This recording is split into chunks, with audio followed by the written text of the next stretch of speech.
Welcome back to ClearTask. If you want your MT4 desktop alerts sent straight to your smartphone, you are in the right place. Let's get your push notifications configured. To begin, we need to locate your MetaQuotes ID, grab your mobile device, and open the MetaTrader 4 application.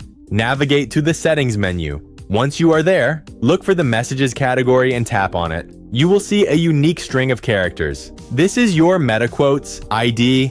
Go ahead and copy it. Now switch over to your computer and open your MT4 terminal. From the top navigation bar, choose Tools, and then click on Options. A new window will appear. Find and click on the Notifications tab. You need to activate the feature by checking the box labeled Enable Push Notifications. I also recommend checking Notify of Trade Transactions, so you stay fully informed. Right below that, you will see a text field. Paste the MetaQuotes ID that you copied from your phone earlier. To make sure everything is working perfectly, click the test button. You should receive a pop-up message on your phone immediately. Finally, hit OK to apply your changes. That is all it takes. Your MT4 is now configured to send alerts right to your pocket. Hit that like button if this video saved you some time. And make sure to subscribe to ClearTask for more straightforward tutorials.